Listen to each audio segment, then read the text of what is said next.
Hello! What do you mean this isn't for me? This is for Philip Defranco? I mean, sup? Sup? You beautiful bastard.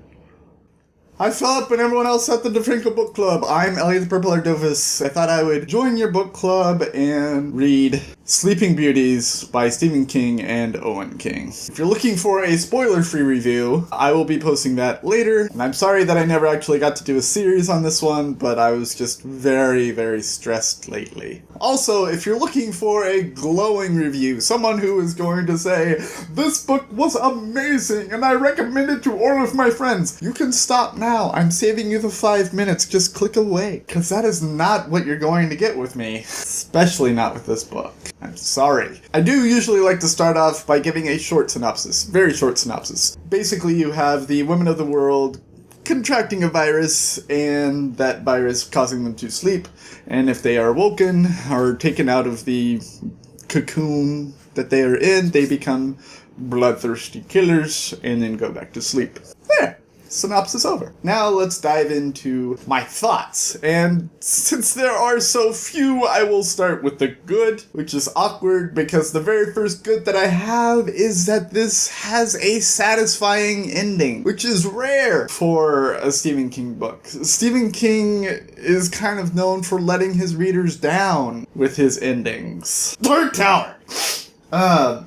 Sorry. I loved the final section that was just like a recap of what happened to all of the characters. Even though not all of those endings were happy, all of those endings were satisfying. There wasn't a lot left hanging in this book, so I like that. I also like that throughout this book, we got classic King description. In his earlier books, he would describe something in a very visceral detail. It made you go, ew, but it was like, this is why I read Stephen King at the same time. But that kind of leads us into the bad. Because I've read so much of him, I was able to say that most of this is stuff that he has done before. Evie is just a mashup from John Coffey from The Green Mile and Legion from Storm of the Century. Most of these characters are just mashups of characters that he's already done before. The locations, there's a prison, Green Mile, Shawshank Redemption,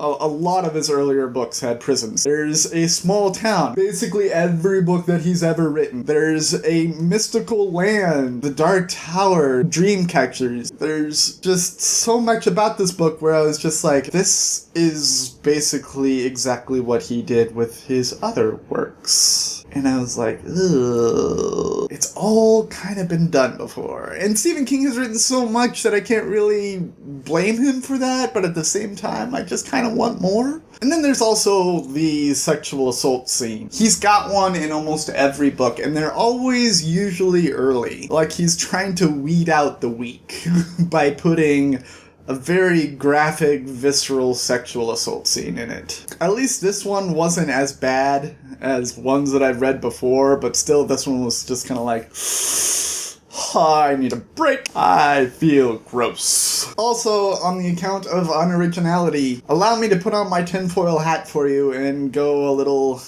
Charlie Day.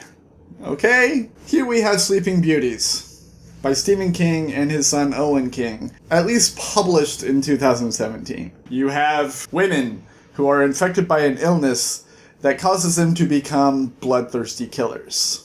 Alright? Here you have The Blondes by Emily Schultz, published in 2012, where blonde women everywhere are infected by a rabies-like virus that causes them to become bloodthirsty killers. Alright? I know what you're thinking. Lateral thinking. Lateral ideas. You know, people come up with the same idea all the time. And I understand that. It's fine. And it's not like, you know, one person has control over women becoming bloodthirsty killers over the other. But on the front cover, there's a little blurb. Would you like me to read it for you? Emily Schultz is my new hero. Would you like to know who is credited as saying that? It's Stephen King.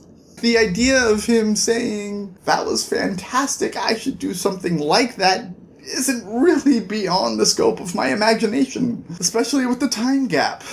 I just felt so dirty knowing that. Also, and I don't know if you really want to get into this or not, but like the formatting of the book was really to me, because like the first half was so disjointed. It felt like we were just getting a little snippet of someone's story at a time. And it was like a little snippet here and then jump to someone else and a little snippet there. And it didn't really feel connected until it was like the second half of the book where it was like definitely one side is one world and the other side is another world. And I was like, okay, I can easily do this back and forth. But then, the second half of the book just took that message of men are evil, evil bastards, and just beats you over the head with it. It doesn't really matter whether or not I agree or disagree with it. The big problem that I have with that is that it just continues to just say that over and over and over again. Men are evil, men are hurtful, men do awful, awful things. Everything that is done in this world is because of men, and it's just, I get it. I get what you're saying, but I don't need to have it forced into my face for 350 pages. Please move on and tell me a story. I can't say that I like this book. Going to have to give it a thumbs down. Giant thumbs down. No! I can't even think of people to recommend it to. Maybe people who haven't read any Stephen King before, so it seems fresh and new to them. I guess there's really nothing more to say about the book. I wish I had liked it more. And I'm worried about myself because I'm starting to like hate almost everything that I read. So I'm worried that maybe like it's just me. And I'm hoping that by the time that I get to see your video where you recap everyone else's reaction, a lot of other people are like me who was just kind of like, that was crap. Because that was crap. I've been the Purple Hair Doofus. This has been Buddy Reads, reminding you to watch your Pajama Radius. And I hope to see you in next month's Philip Defranco Book Club. Toodles!